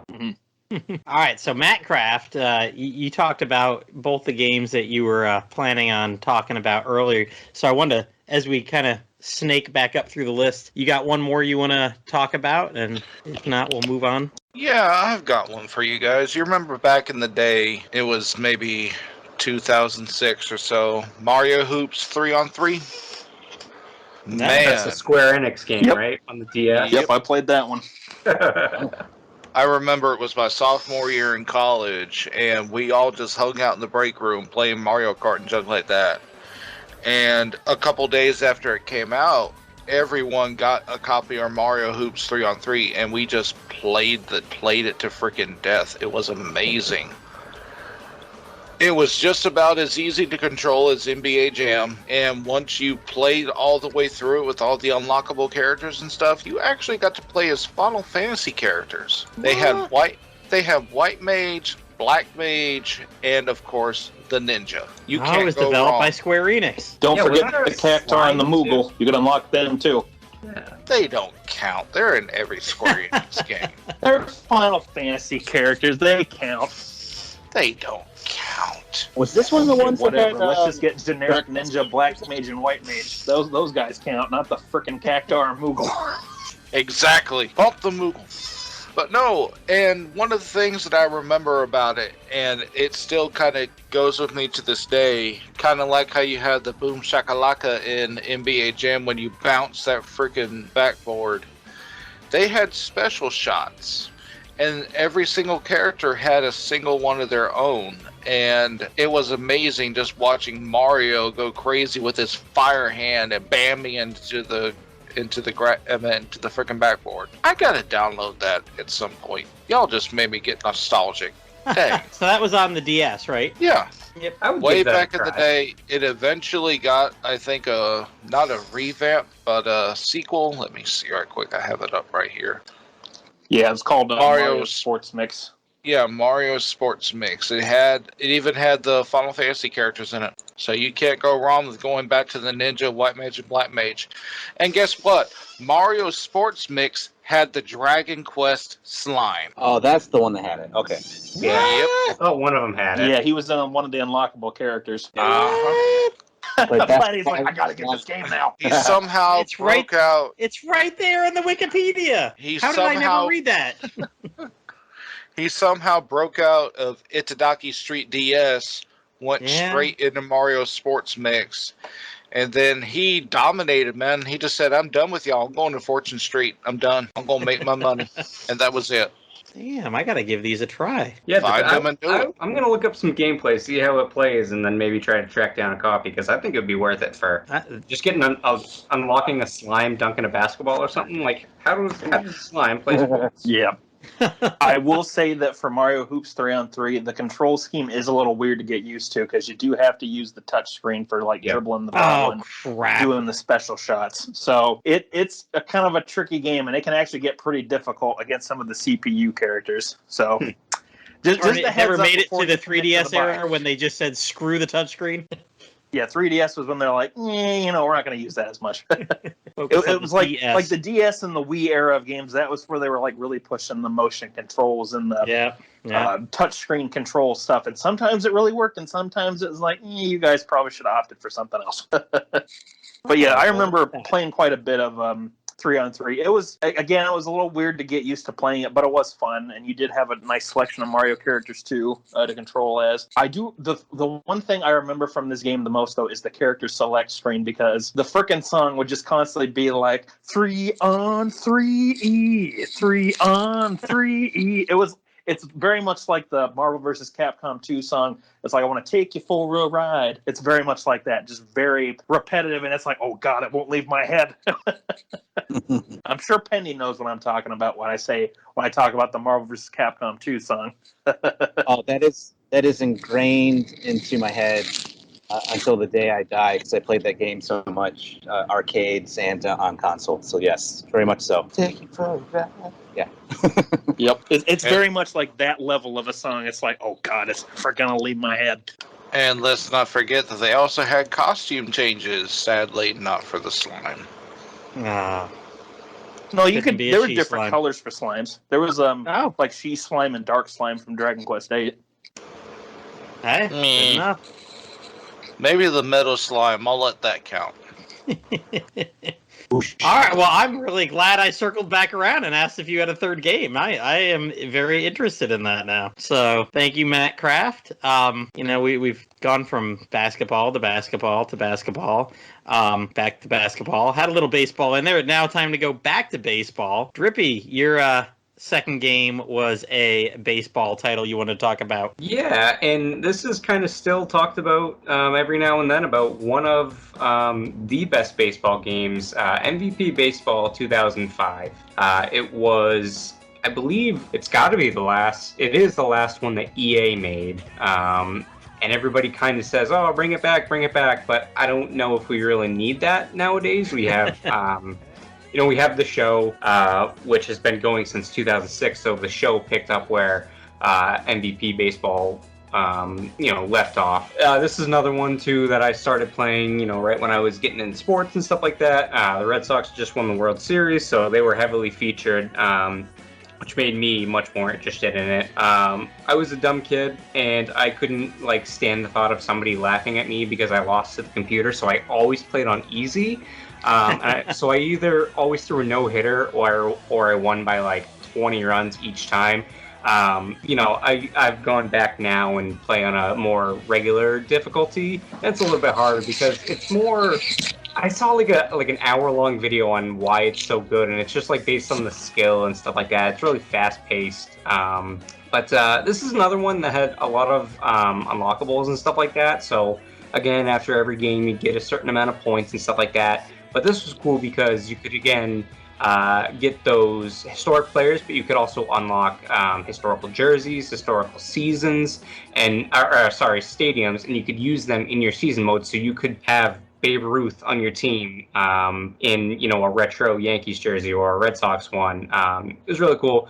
This one also had a custom stadium maker, but it was really limited. It was basically choose the color of the wall. Is it blue? Is it green? Does it have ivy like in Wrigley? And some dimensions. But this is one that I can always play. I have a friend come over, every now and then whenever there's a Red Sox or a Bruins game on, and we make sure to always get a game of MVP in because it's just so good. And I mean, another thing too that a lot of people talk about is just the music selection. Every time I hear a song come on, just in the menus or whatever, I remember basically all the words. I remember all the songs. And I think I found a Spotify playlist a few years ago of all the songs, and just a really fun game. Nothing crazy about it. Just basically a baseball simulation, but still one that a lot of people talk about to this day. Yeah, I'm sorry. What console did you say this one was for? So it's on PS2. I played it on GameCube. But yeah, that era, PS2, GameCube. Okay. I don't think there was an Xbox version. But yeah, on those ones. Okay. I'm sorry, Pendy. I cut you off. What were you going to say? Oh, I was just going to say that reminds me of the modern baseball games these days, where you can play as just about any team you can think of. And one of the things that I love about modern baseball games is the fact that you can play as minor league teams, which is always fun. So yeah, that's always fun. One of the teams that I didn't mention in the beginning when I was talking about my sports experiences is my family ended up moving to Albuquerque, and they have a minor league team called the Isotopes, which they bought the rights for that name from The Simpsons, because The Simpsons' local baseball team is the Isotopes. Oh wow, I didn't know that. I knew it was a team, but not that. Oh, yep. Yep, they've got a Homer Simpson and a Marge statue in the stadium. They do Simpson sound effects and stuff during the game. It was a genius move because they make more money than just about anybody else in the country based off their merchandise because of the Simpsons tie-in. So yeah, I mean you gotta, right? Yeah, I'm looking that up now. That's really cool. Oh, okay, so they're the Rockies AAA team. That makes sense. They're pretty close to Colorado Rockies, so that's awesome. I didn't know that. Yeah. And just I kind of fell off baseball games a little bit in the modern era, which is more not because I don't like them, like with football games, because I was more the old school side scroller kind of guy, but just because I haven't had the time. But I remember back in my day, my favorite baseball games would be the NES Bases Loaded series, or the Ken if anyone played Ken Griffey Jr.'s baseball game for the Super Nintendo, that was great too. Those were great games. Yeah, I played Baseball Superstars when I first got my NES a few years ago. I was awful at it. I don't think I ever won a game. But yeah, that was definitely a fun one to play. Mm-hmm. Yeah, that's basically all I have to say about that one. Oh, sorry, I was on mute. I was talking, and I was like, oh, why is Drippy just talking over me? I mean, I know we do this, but whatever. Sorry about that, Drippy, but didn't mean to leave you hanging there. But yeah, that's all right. That's why I said something. We've all got our favorite ones. I probably was on mute when I said I loved RBI baseball back in the NES days. Oh, and okay. I think, Pendy, I saw something, whoever does the Tecmo Super Bowl reproduction carts, I think they do RBI baseball every year with reproduction carts of that too. Nice. Or at least 4 or 5, 6 years ago when I first looked at it, I saw some. So yes, RBI baseball is bad. It's no good, but it is bad. I know they're making I only played the original where the guys were skinny, medium, or fat. It was like the ice hockey, you know. Oh, wow. Okay. Interesting. Yep. You had 3 guys, and that was about it. Yeah, I think Bases Loaded was a series that I played on the NES that was a little more complicated and involved than that. That's cool that they had like a simplified version of a baseball game like that you could play as well. Mm-hmm. Mm-hmm. All right. Well, again, we're circling back to a sport that we've covered before. So another back to basketball, I guess. Arch rivals, Pendy, right? Oh yeah. And it's a little bit different than your typical basketball game too. So Arch Rivals started out as an arcade basketball game made by Midway in 1989. It was later ported to the NES, Mega Drive, Genesis, and even the Game Gear. It was 2-on-2 basketball with fictional teams. What sets this game apart from other basketball games is that you could actually punch and tackle your opponents. Yeah, it was great. In the arcade game, you could even pants your opponent if you timed your tackle just right. They would dive out and they just like drop their shorts and they'd be sitting there like, oh my god, and you could get the ball from them that way too. There was also tripping hazards you had to worry about. You could get tripped up by an errant popcorn bag, candy wrappers, or you could even trip over the referee. It was a very simple game, but it was a fun diversion of playing overly aggressive basketball with sometimes goofy-looking characters. Fun fact, Rare of Donkey Kong, Battletoads, and GoldenEye fame was actually the company that helped port this to the NES that I looked up. Oh, that's cool. I didn't know that. Yeah, one of their early efforts. And what's funny is that the dunk, you could dunk in this game, and sometimes if you did it just right, you could shatter the backboard. And this was kind of like carried over to its much more popular cousin NBA Jam, which we already talked about, which basically this game ended up being the predecessor to. So it was an interesting game. Just, go around, tackle people, punch people, and play a little bit of basketball. I do want to mention on the side, a little quick honorable mention. I want to mention the game Snoopy's Silly Sports Spectacular for the NES. It just Howard Cassell needs to talk about that one. I know, right? Snoopy. But it was just a bunch of random silly games that you would play. Like you'd be balancing a stack of pizzas and trying to get to the finish line without dropping too many. There's a boot throwing contest where you just like chuck a boot as far as you could. Pogo racing, and we were talking about like impossible things to pull off in games. I think you were talking about a fishing game where you couldn't catch the fish. There's this one game in there where you're trying to do a river jump where you kind of pole vault over the river. You'd have to time it perfectly or you couldn't do it. I just saw an episode of Continue where these guys try all these games and see what they think of them. None of them could do it. It's just impossible. They're just I quit. I was gonna say Go ahead. But it was one of the impossible ones to pull off in that game. But I really liked Snoopy growing up, so I would rent this one every once in a while and play it with my little brother. Funny enough, in Japan, it was actually Donald Duck, just a different licensed character or set of characters. Kemco was the developer, and they had different licenses in different countries. It was originally a wacky sports game called Alternative World Sports that Kemco basically ported from a British game developer who made the original, and they threw in a licensed franchise to sell more copies. It was just a cheap little franchise game that they did in multiple countries. Well, like the thing I was gonna say was like you talking about impossible challenges. I was gonna say I assume that the final boss fight was gonna be you trying to kick the football with Lucy holding it, and then you keep missing. That would be perfect, but not. It's just a cheap little sports game where you just play a bunch of little random sports against each other, the CPU, and that was it. But man, if they really put some time into it, yeah, they'd have stuff like that. But like I said, Kemco was just like, hey, what's popular? What would sell something in North America? Let's make it Snoopy. And then they're like, because we also happen to have the license. And then in Japan, they're like, oh, hey, we got the Disney license. Let's do Donald Duck. Let's throw him into the game. So it's kind of random. These days, it would be a 16-bit Snoopy in a generic JRPG format from Kemco. Played Snoopy JRPG. That's Super Snoopy RPG. Althedia Snoopy-ish. No. We'll call it Legend of the Snoopy. Story of the 3 blockheads. I can see that. I'm going to patent it. right now. The Quest for the Little Redhead Girl. That's the sequel. That's the sequel. It could be narrated by his teacher and parents. Wait, let's not forget. It's a Chemco game, so it has to have a premium currency for extra crap in it. What are we going to call it? Snoopy dollars.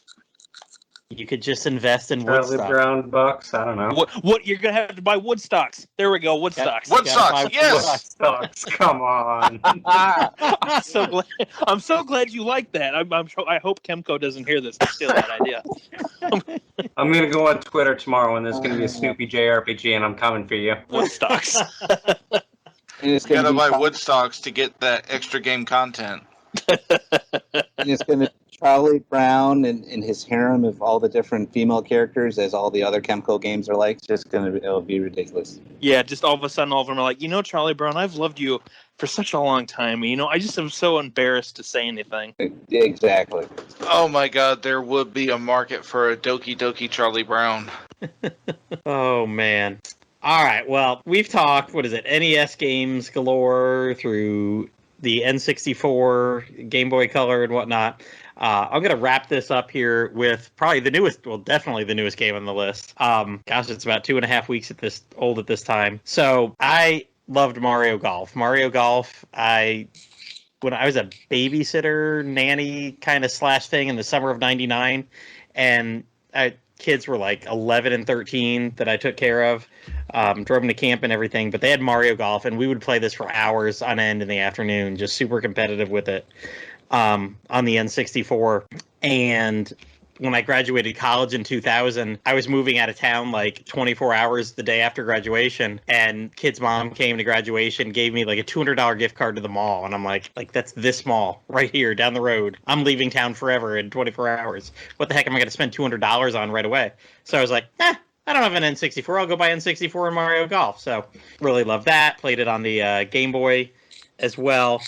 And seeing that a couple months ago on the Nintendo Direct, I told my kids, I'm like, we're getting Mario Golf. We're going to be on vacation, but I'm going to wake up 6 a.m. the day it comes out, go run over to Walmart, I'll pick it up. So ended up doing that up in Charlotte a couple weeks ago and got Mario Golf Super Rush. Played it a bunch that day.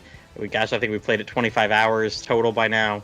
Looking at my Switch, 25 hours. But there's an adventure mode on there. I wanted to play the RPG mode because, heck, that's what I've been doing with all the games I was talking about tonight. River King, Fishing RPG, Inazuma 11, Soccer RPG. So thought, what the hell, why not play the RPG mode? And was a little disappointed with it, actually. Kind of a little disappointed completely with Mario Golf Super Rush. It's fun. It's Mario Golf on the Switch, but there's just stuff that it doesn't do. There's a whole battle mode, but you can only battle 2 people. So this whole oh, cool, play with everybody there. Well, we've got 4 people in our family. We can only do battle golf with 2 at a time. They don't. I'm like, what the heck? Mario Kart can split the screen 4 ways. Why can't Mario Golf Battle do that? We're not all playing on 28-inch CRT TVs anymore. We've all got our 40, 50, 60-inch LCDs, 4K, whatever. Were you guys able to do the speed golf with multiple people, like with 4 people? Yeah, or? You know what? We haven't even tried that mode at all. We've done, my son and his cousin and I, most of the hours were played just doing the regular courses. And screw the stupid Bowser one in the hole I got stuck in for 10 strokes.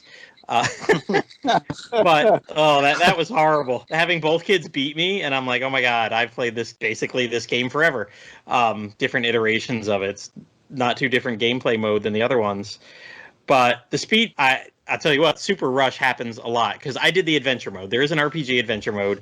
You make a Mii, you take the Mii through his career from the first day.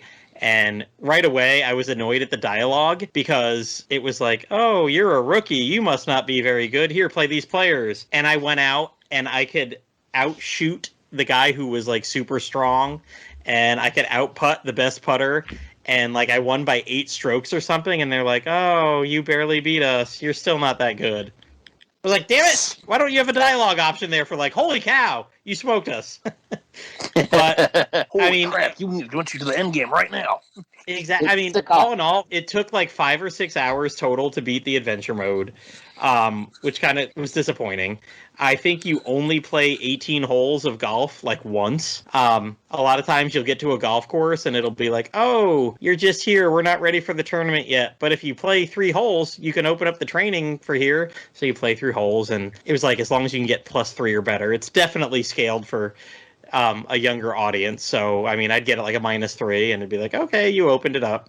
I will say all the little training things that they had, different Mario characters standing around would do a lot of training stuff, and that was fun to do, learning the backspin, learning the forward spin, and all the options with it. And there is a boss battle at the end. Wario and Waluigi are involved in helping you get to the boss battle. A couple bumbling idiots looking for treasure, and just it kind of seemed thrown in along the way. I mean, talk about crappy premise for having it. Was like, oh, you're just going along, trying to get better, beat next tournaments, and then you get to one of the courses, and it's like, oh, this was Bowser's place, but it's kind of snowed over. Bowser's locked away by the Snow King or something like that. Go beat the Snow King, and then credits roll. I had to fight the final boss 3 times. I kind of missed one of the gameplay mechanics the first time because there were a bunch of bombs, and I'm just like, oh, go hit the bombs. But then later I realized there was something else I could hit to do like 5 times the amount of damage.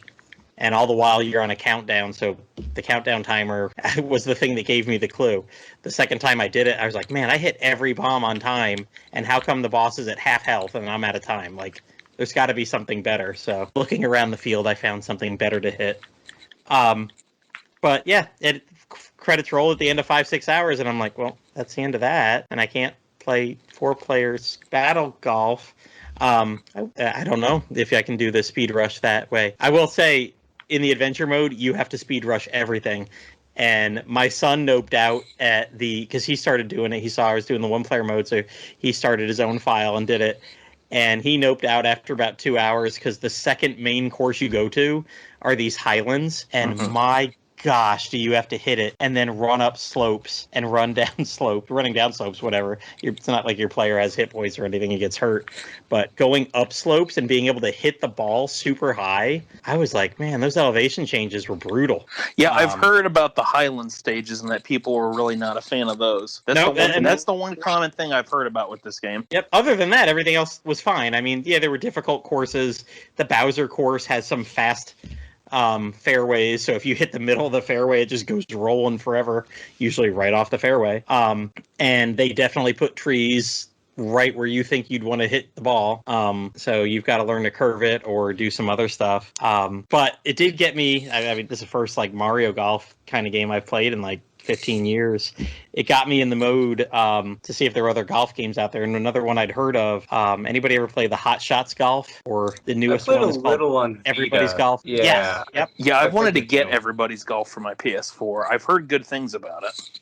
Yeah, there's like, 12 episodes in Japan, and it's always been called Everybody's Golf there. But yeah, there were 2 PSP games and a Vita game that came out over here, Hot Shots Golf. And then, yeah, the newest one's on PS4, Everybody's Golf. I've probably sunk like 5 hours just in the past 3 days into probably about 4 hours on the Vita and 1 hour on the PSP title. And my God, they play identical. But yeah, they're fun. I mean, it's the same mechanics as Mario Golf. The Vita one had, and it looks like there's even more to unlock. I've played with 3 different ways to correctly hit the ball.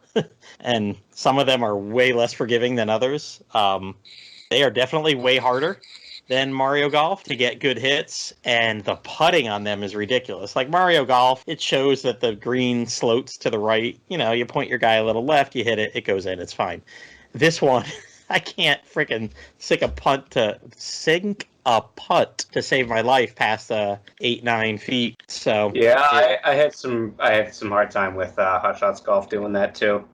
It's kind of a bummer to hear that, you know, because I was excited about Mario Golf as well when I saw it on the Direct, and I was like, oh, I'm getting this. But then I started looking at it more, and it looked like it was the exact same like engine and font style as Mario Tennis Aces, and I know that one was kind of bare bones as well, and that's kind of what I've been seeing And to hear that the adventure mode, which would be the main draw for me, is only, 5 or 6 hours, like, I don't know, maybe I'll get this when it's like $40 on Black Friday in 2 years, but I'm definitely not going to rush out to get it, right away. Yep. I mean, if we were not staying at my cousin's house, and that morning I told the kids I'd go get it and they could sit and play for hours, which they did.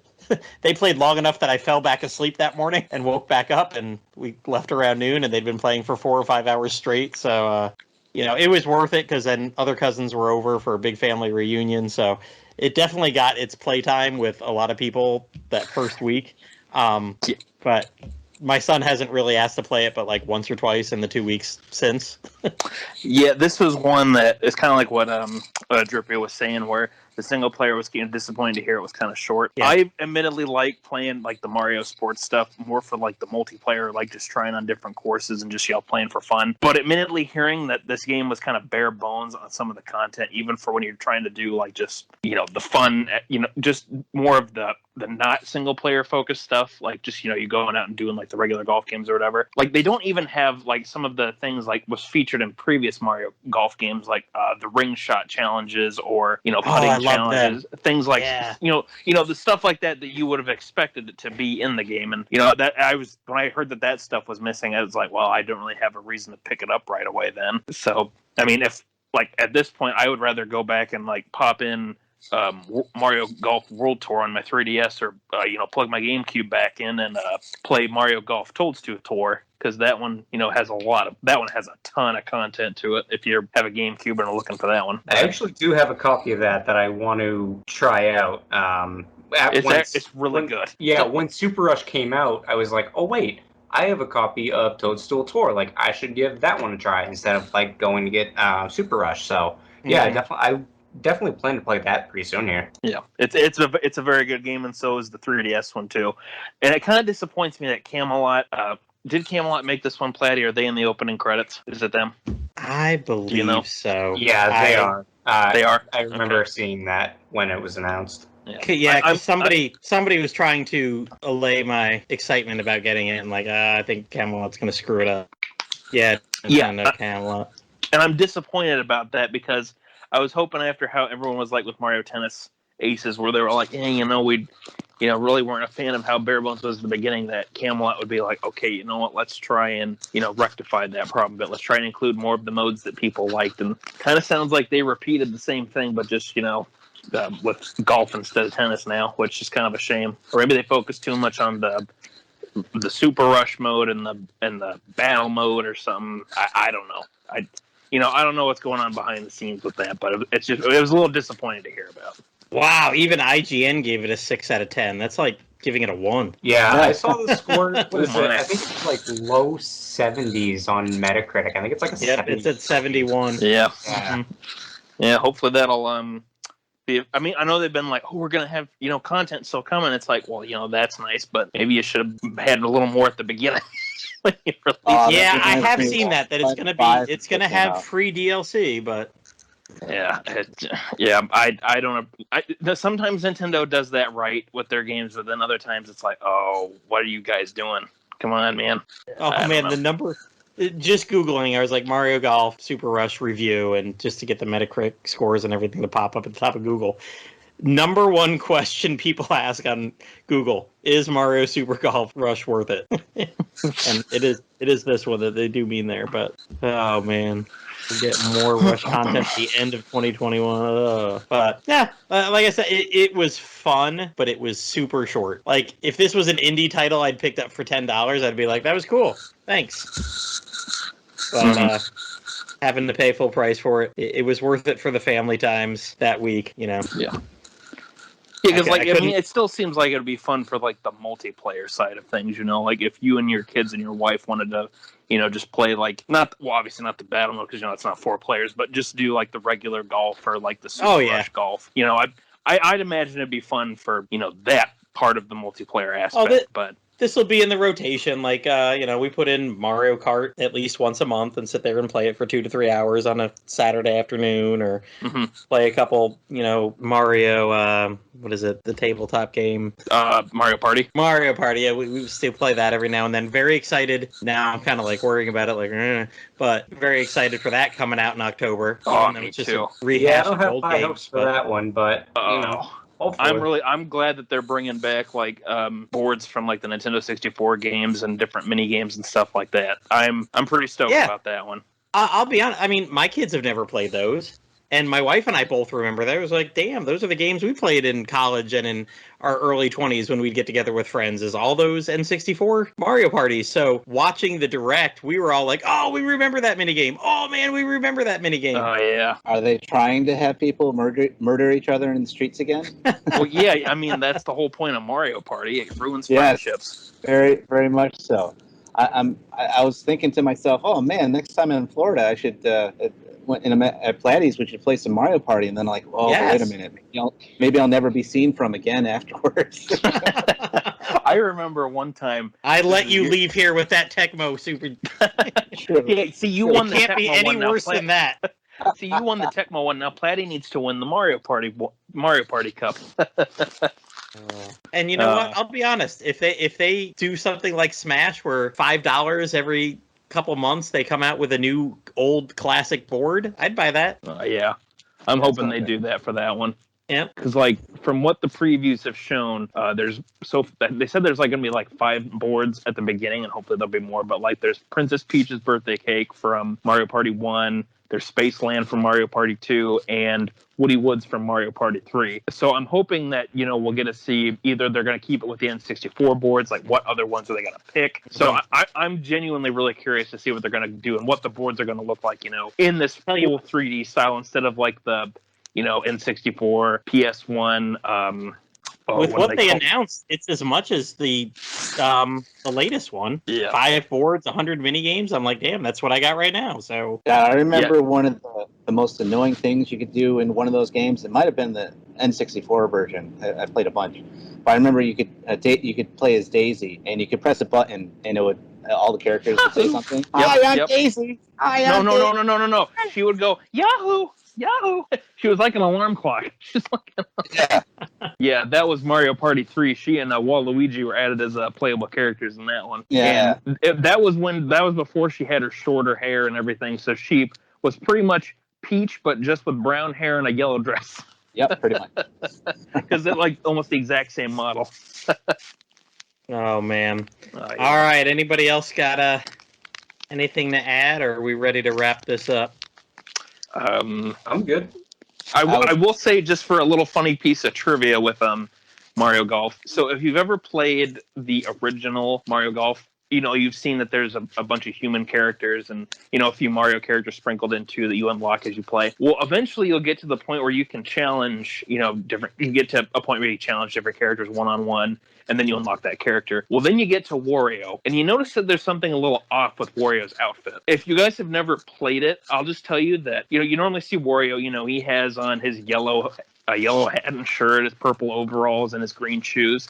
But in Mario Golf 64, he doesn't have green shoes. He now has bright pink fluorescent shoes instead.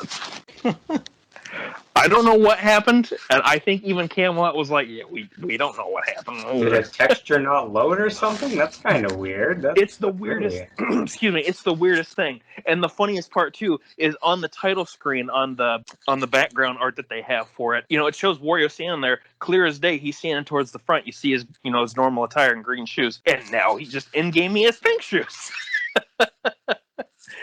It's one of those gaming mysteries that everyone's like, what? Why did they give him pink shoes? That's really weird. So I was kind of hoping that with Super Rush that they would maybe bring that back just as a joke, just and be like, because he's what, dressed as like a cowboy, sort of like Texas millionaire sort of guy, Platty, isn't that right? You're asking me to remember that detail?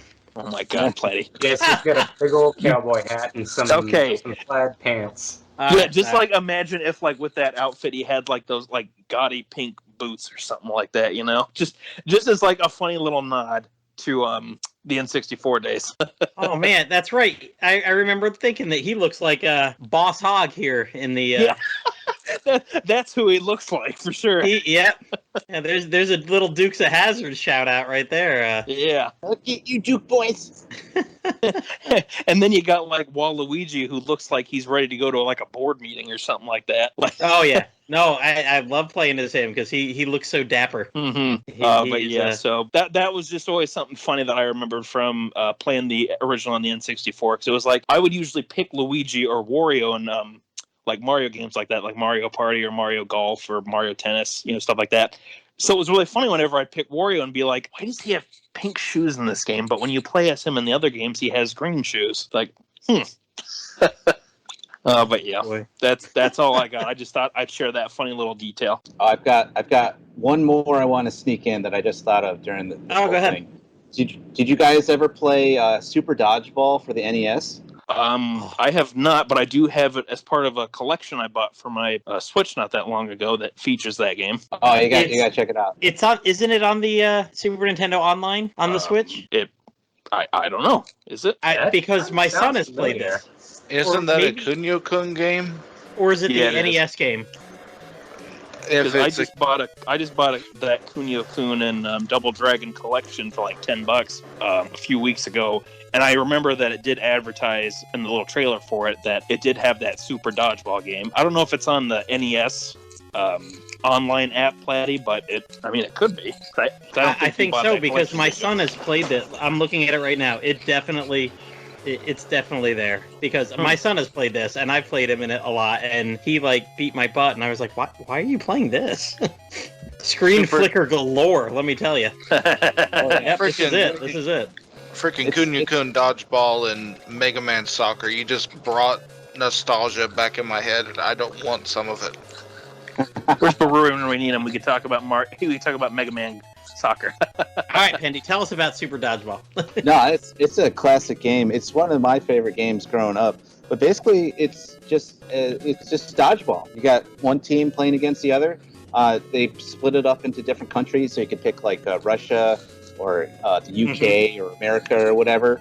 And what makes it really fun is every character has their own different kind of super move that comes with it. So I think you kind of had to like double tap to run, and then you could either do it jumping or you could do it running. And whether you jumped or did it on the ground would give you a different super move. I think sometimes is that if you timed it right, then the ball would just like take off into like this wacky pattern depending on what character was. Like sometimes you could like spike it really fast, or sometimes it would go around in a circle, or sometimes it would kind of become a frisbee and kind of like cut into you. There was all sorts of different little super moves that you could pull off that was really fun. And then you could also like your character, you'd have extra characters on the sidelines. So like if you shot a ball at the opposing team and it went out of bounds, your characters would be there, and then they could try and peg them as well. So that was a lot of fun. And then one of the other modes that I always loved as a kid when playing this game is that they have the regular dodgeball, and you can do tournaments and things of that nature, and go on and win the game, get credits and all that. But they had just like I think it was called Beanball was the name of the mode, but it was a secondary mode where basically it was just a free for all, where they put you out on this school recreational area. I think actually it looked like a parking lot or something, and it was just everybody all at once, and it was just who was the last man standing. Like it was just you against everybody else, and everyone else was trying to kill everybody else, and you would just go at each other until whoever was the last one, they won the game. And that was just immensely fun to go ahead and do that survival mode. And everyone kind of had hit points, so it's not like one hit you were gone. Yep. In either mode, you could hit each other a bunch of different times, and you'd be gone once you lost all your hit points. And what was funny is that I don't know why they did this, but like when your character lost all its hit points, you turn into a little ghost, like you died or something. So the angel ghost type thing would just float up into the air after That's funny. hit point. But yeah, it was such a fun game to play back in the day.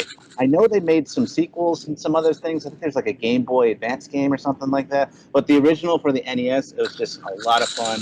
Whether you play one player or find a friend to try and beat up as well, just doing all those special moves. It was great. Yeah, gosh, my son played it for like 2 hours one day. I was taking a nap, and he woke up. He was like, "Daddy, I've been playing this game the whole time. You got to play with me." I was like, "You've been playing something the whole time?" Like, my first thought is, "Oh, you've been playing Smash the whole time." He's like, "No, there was something else on the Switch that I saw."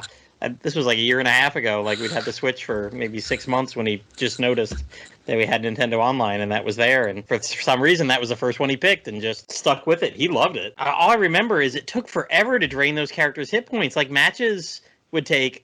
Then again, we were both pretty unskilled. He was like 5.5, and here I'm like, just woke up from a nap, never played this game before, and was like, what am I doing? And it took forever. We'd play like 10 minutes just to knock these 3 people's hit points down enough. Oh yeah, because like certain countries had like some characters were tougher than others. Some would be like very powerful, but not many hit points, and some would be very, very defense-minded, had a lot of hit points. And yeah, especially got farther in the game, like unless you like really got good at those super moves, like it could take a long time to drain that health. You're right. And I have no memory of super moves, so that's probably why we never knew. Oh God! Oh, you're yeah, that could take a little bit of time. You'd be like boink, boink, boink, just forever. Oh man, Matt, did you have one last one you wanted to sneak in there too? There we go. Yes, actually. You guys brought up Mega Man Soccer a minute ago. That game was very interesting. It wasn't that bad. It was literally Mega Man Soccer. But if anyone ever actually played it, if you noticed, there was not an ending. It only just went back to the title screen. Thanks to the cutting room floor, a kind of a Wikipedia-like site where they take apart crap for ROMs and games and stuff, there is actually 2 endings to Mega Man Soccer. One for both the championship and the tournament mode. The championship mode ending is typical for Mega Man, Dr. Wily at one side of the screen going, "I'm sorry," over and over, and then him running off and the screen going to his fortress exploding. The tournament mode has Roll and Kalinka, the daughter of Dr. Cossack from Mega Man 4, with the little Russian hat on top of her head, doing a congratulations thing to Mega Man. And then the credits roll after the obligatory Proto Man standing in front of a cliff while his stupid whistle theme goes. One interesting thing about Mega Man Soccer, it was the first Mega Man game to appear on the SNES. It appeared before Mega Man X or 7. Yeah. Well, I think with that, we've covered a lot. We got a lot of little ones in there, bunch of favorites. I talked quite a while about Inazuma 11, and maybe my time will actually outstrip Yangus's this time. It might have. If you pointed it out, I might have. After you got done talking about River King, I actually ordered a copy on eBay, so I should have that coming pretty soon, because, yeah, you got me thinking about it, so. Not the Game Boy one, Why? right? No, not the Game Boy one. No, I actually got a sealed copy. He wants to start from the beginning. That's all it is. Oh, wow. Yeah, of Mystic Valley. So, yeah. Yeah. I'll let you know how I got to get back to that. That's been fun. Yeah, I'm looking forward to it. All right. Well, with that, that's it for the episode. This episode of Slime Time Sidequest. Thank you, Drippy, Matt, Pendy, Yangus, for joining me. Talk about our favorite sports games throughout the years. No problem. Thank you for having us. Yeah. Yep. See you soon. Truly, this was an event we will never forget. Isn't that right, my metal maid friend? Yeah, sure. Sorry, I'm not sure what happened to my voice there for a minute. That's a little weird. Thanks, Howie Gus. So, other than Yangus's voices, which you hear quite often, something you may never notice that you hear on here is when we mention Patreon, because we don't mention it, except to say we don't use it. We're all just longtime fans. I think you can tell that definitely from this episode. We want to speak about the topics, the games, the little-known games, the well-known games that we know and love so much. If you're like, oh man, I want to join your Patreon, too bad. Take your money, run over to the Dragon's Den site at www.woodus.com/den. Click on support this site. Woodus has owned and maintained the Dragon's Den site for over 20 years. I'm sure he'd appreciate any donation. I know he just added a new Amazon affiliate link there. For a long time, you could buy a lot of Dragon Quest related items through his site. All you had to do is click on the Amazon link to that, and he'd get a portion of the sales. But I think it's pretty new in the past couple of weeks that he's added just a general link. So, I mean, if you're going to go order a refrigerator on Amazon for $1,000, click on it, and Woodus may get $1 out of that. Won't cost you anything. Just a fraction of that will go to support the den. Mm-hmm. Yeah, it's been nice to see that that's been implemented too, so you can just click right on it instead of having to try and scroll down to find that link. So, Anyway, if you have any suggestions for a future SideQuest episode, we would be happy to hear from you. You can reach out to Platy via Plattym3 on Discord or via the Dragon's Den itself. You can also contact me at YangustheLegendaryBandit on the Dragon's Den via personal message or again on the Dragon's Den Discord. Just look for either my name or Platty's name. As I learned a little while ago, Platty really doesn't use Twitter, so there's a few times where I've mentioned that you should try messaging Platty on there. He's not really going to pick it up, so instead I'm going to recommend that you can again. I've crawled back up. I've peeked my head above my close sign. Well, now you've ruined the joke that I was going to make, so I'm sorry. Well, I'm going to say it anyway, so you know what? We're going for it. So since Platty, forgetting what he just said, doesn't use his Twitter much, instead send a random message to, and I've picked this Twitter account out the top of my head, go send a message to Psychic Pebbles and tell him how much you love funny little characters, and if you don't want to message one of us. Psychic Pebbles, get ready. And on that note, bye everyone. Side quest complete.